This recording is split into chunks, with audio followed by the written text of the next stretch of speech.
Welcome back to Oil and Water. Today's video clip from our plein air painting at Stonington Meadows will focus on laying the foundation for the painting with an emphasis on skies and backgrounds.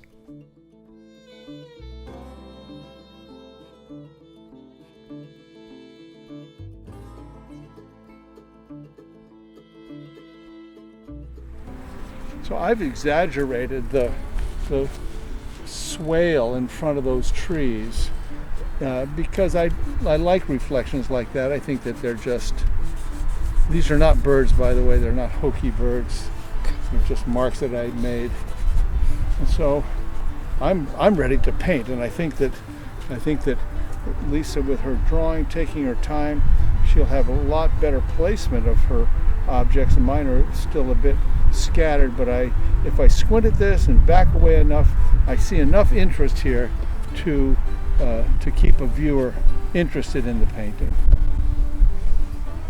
Right, and why do you back away, Howard? What does that achieve? Distance allows you to see the whole of the piece. What happens so often is we get all excited about some little area and working on it, and then you've lost the whole of the artistic process. So you get caught up in some little, and that might look wonderful, but it doesn't necessarily make the whole painting good, and sometimes can detract from that. So you're still always looking at the larger picture. So backing off gives you that ability to do that, as opposed to being scrunched in tight to the surface, the canvas. Right, and so that's a really good point. When you're painting, you can get really hyper focused on an area and love it and kind of get lost, right? And sort of forget what the purpose of why that area is important to the painting, because you get so focused and then you over fiddle it, right? Over fiddling is the death knell. You can fiddle a little, but over fiddling is the death knell of any painting, no matter what the medium is. Right. And so keeping it fresh, this is one reason why, we teach oil and water and why it's so important to us, because keeping the paintings fresh by painting plein air really keeps you from over fiddling it. And, in the example of today, we have some really nice weather today. We're not contending with extreme cold We're not being pushed to our limits. Extreme wind, but we've been painting where it is extremely cold, and it really limits the amount of time you can spend. Which sometimes is fine, because it forces you to be fairly rapid and to have an economy of motion, economy of brush marks. Exactly. Which you do very well with your nice large brushes. I've done some of my best paintings actually under pretty cold weather conditions, because it forced me to not over fiddle everything. I remember one year where your sky froze. You actually had crystals in the sky. Yep. And that was a great painting. It turned out to be a really nice painting, and it was it was done with large brushes. That particular painting was done with a stick and ink. Today I'm just doing straight watercolor, but sometimes I will use a stick and ink and get my dark values that way. So you've started painting, Howard. I'm going to start in with my sky. And what I do for that is I always start with a light wash, because even though everyone says the sky is blue, there's really a warm undertone to the sky that's going to come through. And I'm going to use that warm undertone for my clouds and for my horizon. And in oil painting, what you're looking for with that warm undertone is the atmosphere that you get when you indicate that. It's just that you don't need to put that on right away. The watercolorist has to establish that with a light wash right away. Right, and the key to this wash is I use for my skies, I use a large brush. This is the Japanese Hake brush, and it's a wonderful brush. It holds a lot of water, and the key to it is really learning how to practice, so you know how much water to have in your brush as opposed to pigment, because it can get far too runny. But I'm doing, as you can see, it's a very loose, runny wash to get that first wash down for the lights of my sky. So one of the things that we try to push a lot is how the value is important, of course, but how certain colors do certain things at distance. So when you paint a watercolor, you make thin washes to tint out your colors. That makes them recede. When you tint out the hue of a color, it pushes it back. And in that case, what you're doing is you're saving your whites, you're putting these light washes on white. And I believe I'm saying that correctly, aren't I, Lisa? Right. And in oils, you're tinting out your colors by using white. Watercolors, you're really just, you're diluting it with water to tint it out. So you can see this is a nice, light, warm wash that's going to be, the basis for my sky. And now I'm going to get my sky color in, and I'm going to allow those clouds to be the negative shapes. So I'm basically painting around the clouds. You don't paint clouds, you paint around them. That's a really good point. But the other thing that you mentioned was that warmth in the sky. And so one of the things that is vitally important for people to realize, and that is that white, as it recedes, actually gets warmer. So if you have white clouds, you would put them in with a yellow, just a touch of yellow in your white. And that's basically what Lisa does when she puts that warm wash down. Now any of the whites in that sky are going to have this warmth, and it'll give it that wonderful sense of depth. And the key with painting the sky is, as you go into your second layer, now I'm doing more pigmented paint, okay? Because I don't want this all to run together and be a mess. So there's a little bit more pigment on my brush. This takes practice to just figure out how much pigment are you putting on that brush to kind of achieve what you're looking for. And so you can see I'm kind of painting around the clouds, the negative shapes of the clouds. And the beauty of watercolor is you really can do these kind of, really using negative shape, really allowing that to be what defines your clouds in your painting. And it just makes a beautiful effect because you let that warmth of the paper just show through. And here again, there's another major difference between oil painting and watercolors, and that is that Lisa has to fight for that outside shape. She has to understand the negative shape right away, whereas with oils, you can apply that negative shape a little later after you've established some of the colors that you think are correct, and you painted some of your shapes the way you want them to be, and then what happens is you come back in and push that paint together, which is why I strongly believe in a very heavily painted surface. As much paint as you put on the surface as you possibly can will always pay you back, because you're pushing that paint back and forth. You're still painting in layers all the time, painting in layers, trying to achieve a sense of atmosphere. So having that extra paint on your surface just allows you something to push around. That's basically. Exactly right, especially near the end. So if you've come up to an object that you painted and you left a bit of a halo around it, you can come back in and push that paint right up to the object, redraw the object, and find that shape that you were looking for that may have eluded you the first time through.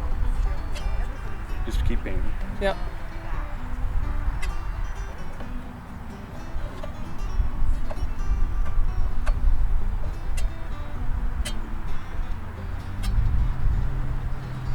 He gets pretty bossy, doesn't he, when he tells you just keep painting?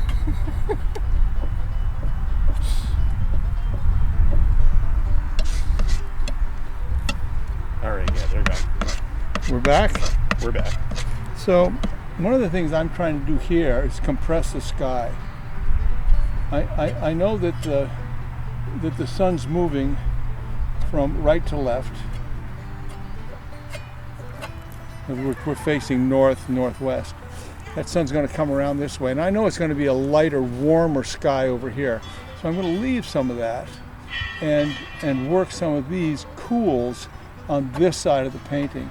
That's calling compressing the sky. You might see it if you looked 180 degrees. Well, I'm only putting that within about a 90-degree frame, but that's part of what's going on. Trying to leave atmosphere by layering.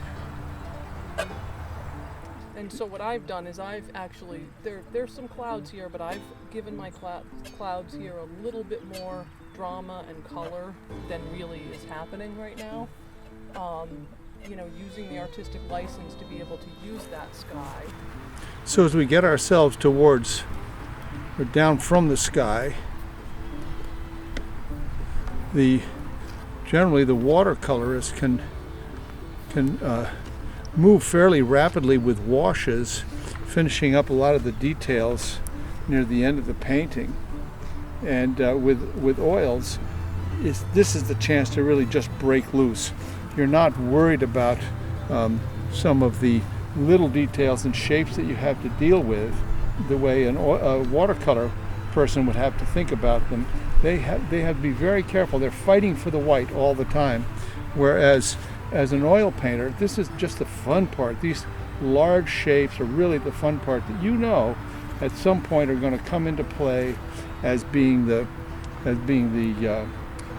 little details that you're going to push around and turn into the wonderful things that exist with the different trees or bushes, the fauna, the flora that we see here.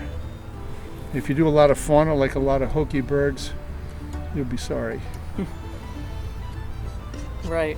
And I think in looking at the trees here, I mean, what's so interesting about those background trees is there's so much warmth in the far background, and then there's these gray, lighter tree trunks. So the challenge as a watercolorist is going to be, how do I save those tree trunks? How do I indicate those and allow some of this paper to come through? And so what I'm going to use is I'm using a 1.5-inch flat brush, which is what I use for most of my paintings, and allow for some of that light color to come through as I'm laying in my background color. And as a watercolorist, you're always thinking about saving your whites. How am I gonna fight for the white? How am I right? gonna fight for those whites Yeah. to stay in that painting and not, you know, because once you've filled them with pigment, you're not gonna. You can do a certain amount of taking it out, but not a lot. It starts looking like it, doesn't Yes. it, when you do that? Yeah. So I'm really working on what's the background color going to be of those trees, and then really thinking about how I'm going to save those whites, and in some cases I'll scrape out the whites. I use a test strip here, you can see on the side that I sort of test out my colors before I put them on my paper. Howard doesn't have to do that because he has more leeway to be able to change things around. I don't. So I really have to make sure that as I'm starting to lay down that color that I'm happy with it.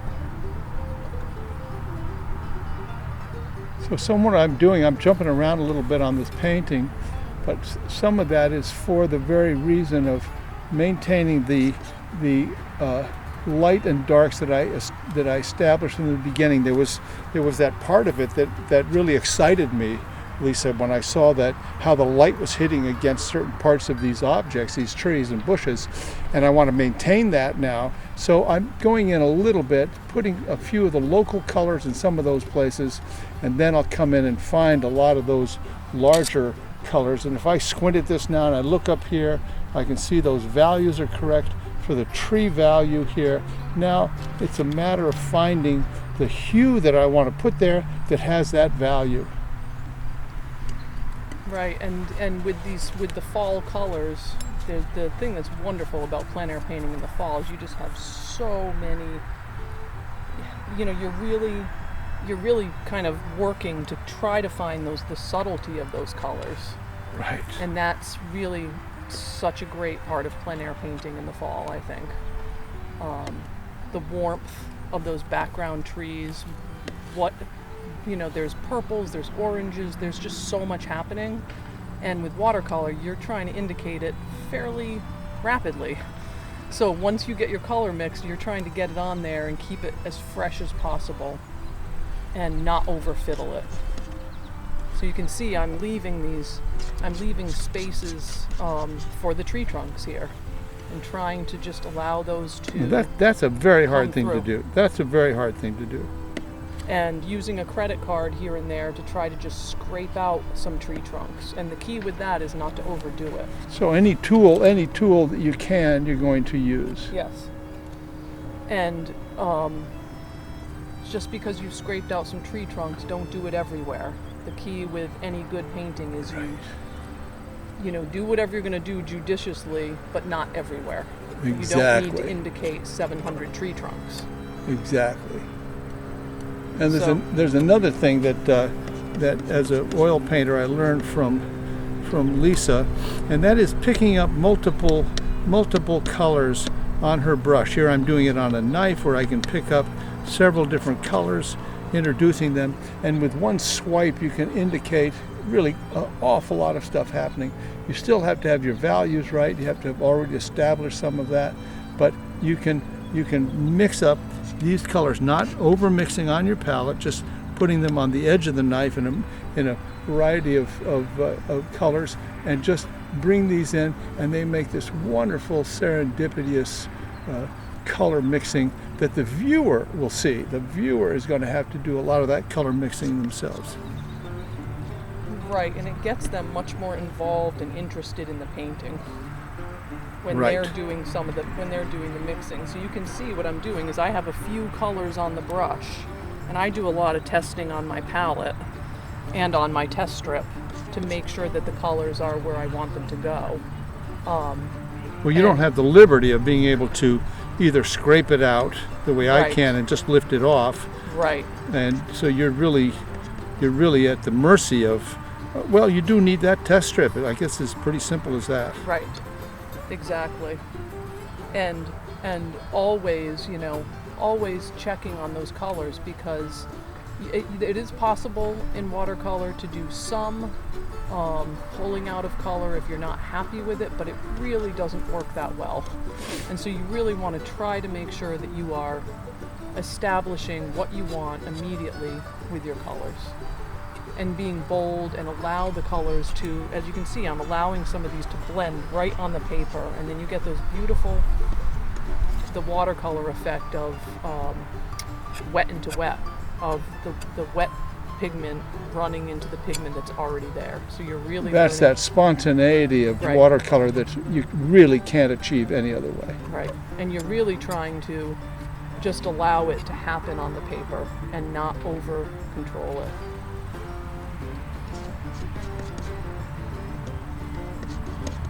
So, as an oil painter, part of that spontaneity that I'm looking for is going to be that applying several different colors on the edge of the knife. So when I pull it through, it makes this variety of marks, and that's about as close as any oil painter is going to come to that wet on wet technique.